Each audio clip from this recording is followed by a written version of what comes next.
Hey again everyone, welcome to another vlog of Trips Don't Lie. Today is a very special day for me because in just about 2 hours I'm going to be heading to a very special destination. The destination is Mumbai, the country is India.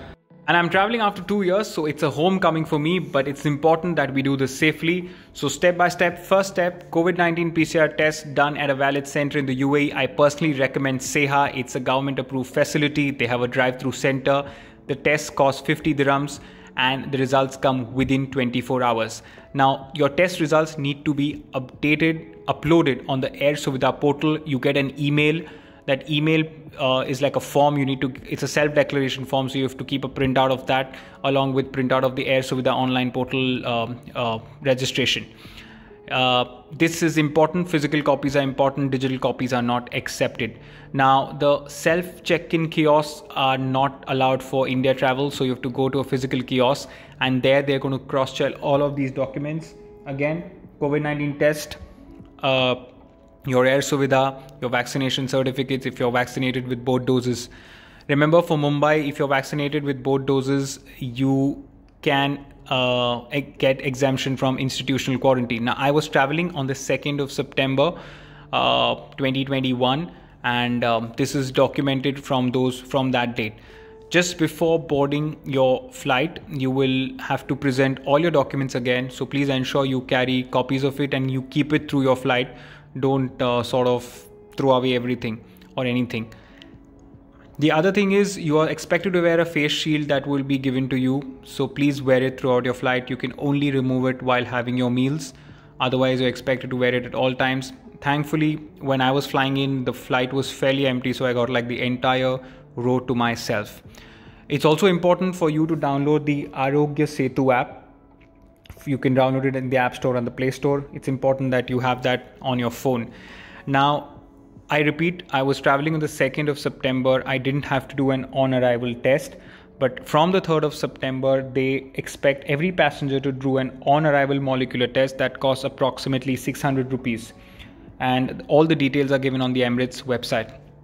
Now at Mumbai airport, there are two different queues. One is for those entering Mumbai, those entering rest of Maharashtra. So depending on where your address is, you will have to follow in the appropriate queue. At my time, they checked my vaccination card. They checked my COVID-19 test. They checked the Air Suvidha form. They also asked me to go down and book a cab at the lower level. So I had to go down, do that, bring in all the details of the driver, of the cab, of the car number. And I had to kind of pay a premium for the taxi, but I had no choice because I couldn't use an Uber or an Ola because my UAE number wasn't working. So once all of these details were checked and they were convinced, they stamped my hand and only then they allowed me to exit the airport. Just before exiting, all the details were checked again and they made notes as well. Now to enter Dubai, the UAE, first step is to ensure that you get a GDRFA approval. Second is to do a COVID-19 RT PCR test 48 hours before from a valid test center. I personally recommend Suburban Diagnostic. They were good. I got my results within 24 hours. The second thing is while you're at Mumbai airport, you're expected to do a rapid RT PCR test that costs 4,500 rupees. I repeat, 4,500 rupees. So you please ensure you keep that much cash or a card to do it and keep 4 to 6 hours because I saw a lot of passengers rushing in to do their tests with their flight literally being an hour or two away. Don't create that moment for you. At least keep 4 hours to ensure that you do your test, and this is where you have to wait for your results. There are 3 test providers. There's Suburban, there's 2 others. I personally recommend Suburban. I had a smooth experience with them. So you will give your swab sample and then you'll have to wait for anywhere between 1 hour to 1 hour 20 minutes to get a physical copy of your test certificate. You then need to go towards your check-in counter depending on whatever airline you're flying. I was flying on Emirates, so I had to go to the Emirates check-in counter where they checked the test results that were done 48 hours before and also at the airport. So 2 test results are required for you to get your boarding card.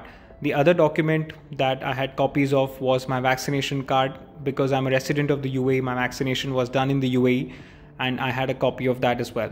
Depending on where your vaccination is done, please ensure that you carry a copy of your vaccination certificate as well, and the GDRFA approval. So these are 4 documents that are important for UAE residents traveling back to Dubai from Mumbai. COVID-19 PCR test taken 48 hours before, COVID-19 PCR test taken at Mumbai airport, GDRFA approval, and your vaccination certificate issued from the UAE. So once all of these documentations are in place, I think this process then is straightforward. You clear your security, you clear your immigration, your passport control, and then you are on your way to boarding. Again, the face shield is mandatory on your return flight as well. Once you touch down in Dubai, and as you can see, I have touched down at Emirates Terminal 3. Again, the process is fairly straightforward. You need to walk towards the COVID-19 testing that happens at the airport, and there is a proper designated pathway to get there. Remember, the COVID-19 testing done at the airport is free of cost, and it is covered by the Dubai health authorities, so you don't have to pay anything for that.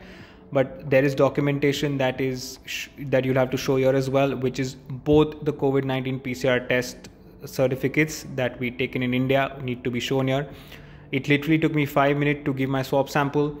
I was out of the place within 7 minutes, and then almost there at baggage to collect my baggage in the next 10 minutes. And thankfully, because of e-gates, I could exit the airport very quickly. So all in all, it was a safe and successful trip to Mumbai and back.